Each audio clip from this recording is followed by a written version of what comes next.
Friends, welcome to my channel. Like, share and subscribe. Friends, ನಾನು ನಿಮಗೋಸ್ಕರ quick easy recipe ತೊಗೊಂಡು ಬಂದಿದ್ದೀನಿ. ಸಾಬುದಾಣ ಕಿಚಡಿ ಯಾವ ರೀತಿ ಮಾಡೋದು ಅಂತಂದರೆ, ಫ್ರೆಂಡ್ಸ್ ಏನಿಲ್ಲ, ನಾನು ಚಿಕ್ಕದು ಸಾಬುದಾಣ ತೊಗೊಂಡಿದ್ದೇನೆ. ಸೊ ಅದಕ್ಕೆ ನೆನೆ ಇಟ್ಟಿದ್ದೆ, ನಾನು ಬೆಳಗ್ಗೆನೇ ನೆನೆ ಇಟ್ಟಿದ್ದೆ. ಚಿಕ್ಕ ಸಾಬುದಾಣ ಏನಾಗ್ತದೆ ಅಂದರೆ ಅದಕ್ಕೆ ಜಾಸ್ತಿ ಟೈಮ್ ಬೇಡ ಅನ್ನೋದಕ್ಕೆ. ನೋಡೋಕೋದ್ರೆ 15 to 20 ಮಿನಿಟ್ಸ್ನಲ್ಲಿ ನೆಂದೋಗ್ತದೆ. ನಾನೇನಾತಂದರೆ ನಾನು ಜಾಸ್ತಿ ಹೊತ್ತು ಇಟ್ಬಿಟ್ಟೆ, ಅದಕ್ಕೆ ಅದು ಸಾಫ್ಟ್ ಆಗಿದೆ. ಅಂದರೂ ಟೇಸ್ಟ್ ಚಲೋ ಆಗಿತ್ತು. ಸೊ ಏನಿಲ್ಲ ಫ್ರೆಂಡ್ಸ್, ಫಸ್ಟ್ಗೆ ನಾನು ಶೇಂಗಾ ತೊಗೊಂಡಿದ್ದೇನೆ. ಅದಕ್ಕೆ ಫಸ್ಟ್ ಚೆನ್ನಾಗಿ ಹುರಿತೇನೆ, ಕೆಂಪಾಗೋವರೆಗೆ ಚೆನ್ನಾಗಿ ಹುರಿದು ಆಮೇಲೆ ಅದರದ್ದು ಸಿಪ್ಪೆ ಏನಿದೆಯಲ್ಲ ಫ್ರೆಂಡ್ಸ್, ಅದಂದ್ರೆ ತೆಗಿಲೇಬೇಕು, ಸ್ವಲ್ಪ ತೆಗಿಬೇಕು. ಯಾಕಂದರೆ ಅದಕ್ಕೆ ನಾನು ಮಿಕ್ಸಿಯಲ್ಲಿ ಹಾಕೋದಿಲ್ಲ, ಹಾಗೆ ಸ್ವಲ್ಪ ಜಜ್ಜಿ ಹಾಕ್ತೇನೆ ಫ್ರೆಂಡ್ಸ್.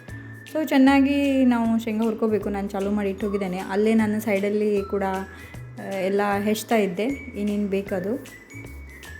ಸೊ ಫ್ರೆಂಡ್ಸ್ ನೋಡ್ಬೋದು, ಅದು ಲೈಟ್ ಬ್ರೌನ್ ಆಗಬೇಕು, ಕ್ರಿಸ್ಪಿಯಾಗೆ. ಫಾಸ್ಟ್ ಇಡಬೇಡಿ, ಸ್ಲೋ ಇಟ್ಟು ನಿಧಾನಾಗೆ ಲೋ ಫ್ಲೇಮಲ್ಲಿ ಹುರ್ಕೊಳ್ಳಿ. ಮತ್ತು ಇದು ಆಗಿದೆ ನಂದು ಹುರಿದು. ಸೊ ನಾನು ತೆಗಿತಾ ಇದ್ದೇನೆ.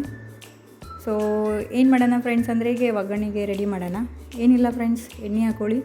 ಮತ್ತು ಏನು ತೊಗೊಂಡಿದ್ದೇನೆ ನೋಡಿ, ನಾನು ಜಾಸ್ತಿ ಏನು ತೊಗೊಂಡಿಲ್ಲ, ಯಾಕಂದರೆ ಇದು ಆಷಾಢ ಏಕಾದಶಿಗೆ ಉಪವಾಸ ಸಲುವಾಗಿ ಬೇಕಾಗಿರೋದಲ್ಲ. ಹಸಿಮೆಣಸು ಮತ್ತು ಕರಿ ಲೀವ್ಸ್ ಮತ್ತು ಕೊತ್ತಂಬರಿ ಇಷ್ಟೇ ತೊಗೊಂಡಿರೋದು.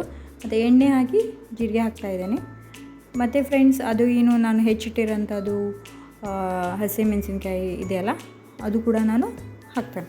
ನಿಮಗೆ ಬೇಕಾದರೆ ನೀವು ಸಾಸಿವೆ ಹಾಕೋಬೋದು. ನಾನು ಯೂಶ್ವಲಿ ನೋಡೋಕೋದ್ರೆ ಹಾಕೋಂಗಿಲ್ಲ, ಅದು ನಾನು ಯಾವುದೋ ಲಕ್ಷದಲ್ಲಿ ಹಾಕಿಬಿಟ್ಟಿದ್ದೇನೆ. ಮತ್ತು ಇದು ಕರಿಬೇವು ಸೊಪ್ಪು ಮತ್ತು ಹಸಿಮೆಣಸು ಎಲ್ಲವನ್ನು ಕೂಡ ಚೆನ್ನಾಗಿ ಹುರ್ಕೊಳ್ಳಿ.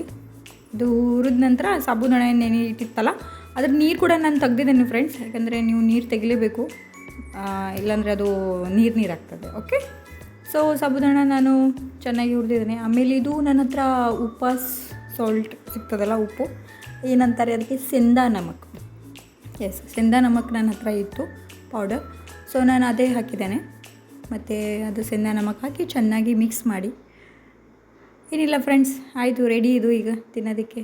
ತಿನ್ನಿ, ಟೆಸ್ಟ್ ಮಾಡಿ ಯಾವ ರೀತಿಯಾಗಿದೆ ಅಂತಂದು ಹೇಳಿ.